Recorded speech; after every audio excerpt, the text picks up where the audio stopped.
Hello, my name is Lola Schwendemann. I chose photography for my scenario this year. I chose it because last year I was a member of the yearbook club, and whenever we used the cameras and took pictures for the book, I was so interested in using all of the buttons and learning everything about them. First, I want to talk about old photography, because without the cameras we wouldn't have the pictures, and the pictures are the main point of the camera. The earliest type was called the daguerreotype. It was invented around 1839. The process exposes an image onto a copper plate, then coats it with iodine, finally exposes it to mercury vapor. The people who did this process would commonly die from it, lose their sight, or get really sick, but people didn't understand that for a few more years. Next were the stereo cards. They were invented in the early 1850s.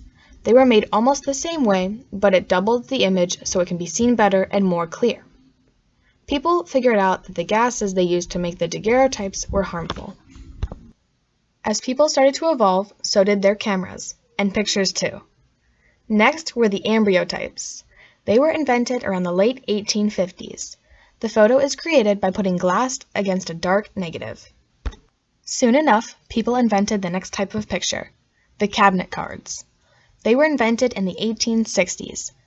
They were made similar to the embryotypes but put together in groups, and the exposure time was shorter so you could get more copies sooner. This is the time when photographers really started making their own businesses and putting brand names on their cards. Then there was the tin type, invented around the 1870s. They were made by creating a direct positive on a sheet of metal. The exposure time was around 30 minutes, which may sound like a lot of time now, but it was fast compared to the hour or more for the older types of pictures.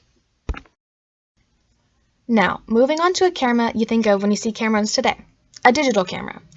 Digital cameras you might see today look complex, and they can be if you're looking at one for the first time, but they are simple enough to understand if you know what the main functions do.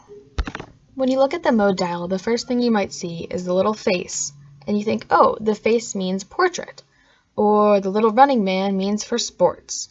You get the general idea. But the thing that at least I was confused about when I first saw it was all the little letters at the top. The P stands for Programmed Auto Exposure. The camera chooses the shutter speed for you and the ISO setting, but you can choose what kind of level they're on and how intense they are. The TV, you might think it stands for television, but it actually means you select the shutter speed and the camera chooses the aperture setting. AV, now the camera chooses a lot for you in this setting. And M means manual mode, where you choose everything.